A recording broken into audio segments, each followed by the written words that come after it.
Self-doubt is a biatch. Self-doubt is such a jerk, I swear, because so this morning I woke up and I said, today's the day we're going to record. You just have to do the first video. This is going to be the second video if you're watching in order, but when I did record that first video, even when I was setting up the camera, when I was writing down notes of what it is I want to embody through this process, when I got reconnected with God, and even this morning, reading through my devotionals, opening up the Bible again, the words were faith without works is dead.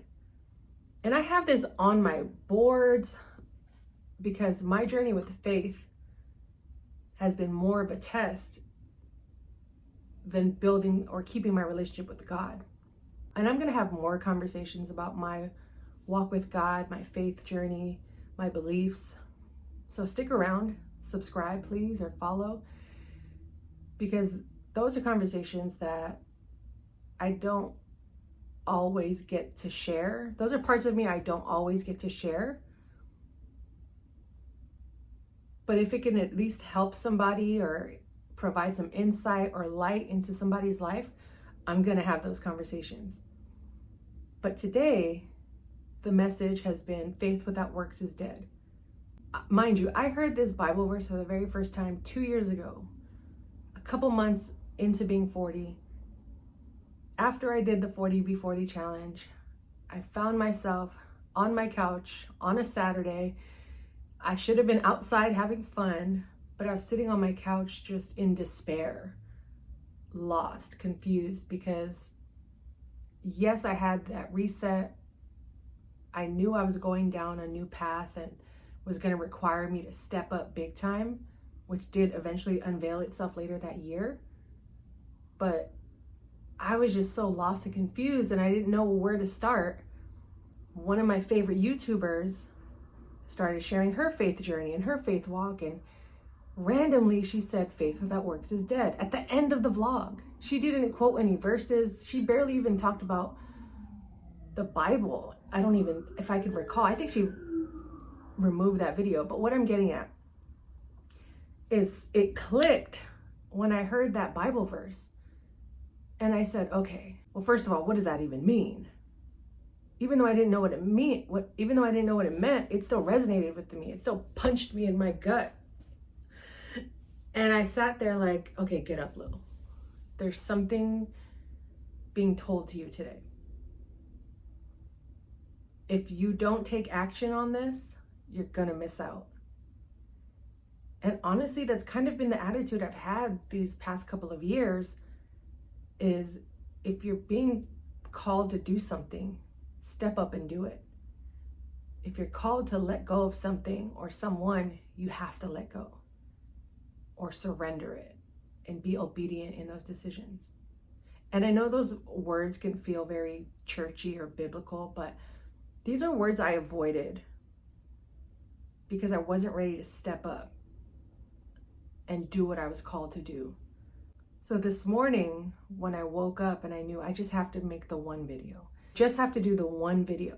The rest of my steps will unveil themselves as I continue to show up.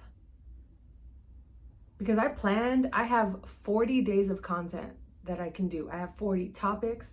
I have places I want to visit. I have all these things laid out. But even as I was writing it out, it didn't feel genuine. I just knew I had to do the work to get to where I am now. To now at least have a guide, some preparation, a bit of a plan, and then just release the rest to God, or release all of it to God. Release them. So I'm taking this one day at a time. Some content will be batch recorded in the same day, so I might be wearing the same thing. Deal with it. It's all about the messaging and showing up and proving to myself, to God, as well as the people I want to impact, that I'm showing up, I'm doing the work. Because even if you don't listen to anything I'm saying, at least be influenced by my actions. If YouTube is my plan of action, then I have to show up on YouTube. I can't rely on old videos to be my savior. Can an old video go viral and change my life? Absolutely. But do I want to continue to talk about or do the things I was doing a decade ago? Do they still resonate with me? Because we know when you show up on the internet, that means if one thing works, stick to it. So if I want to change my life and do something that resonates with me today in hopes to impact you positively and help inspire or uplift and encourage you in your journey for the next 40 days, then that's the path I'm gonna stay on. And we're gonna have some fun. You know, maybe we'll go on some little trips locally, abroad, across the country. I don't know. I really don't know. Like I told you, I planned every day out, but I can't guarantee that I'm gonna stick to that plan. Because some days I just don't feel like it, which is why you have to have a little bit of plan for those days when you don't feel like it. If you're committing to something bigger than you or bigger than who you were in order to become that next version of you. So stick around. It's your girl Lilz. And life is a blessing. Fearless individuality yields abundant healing.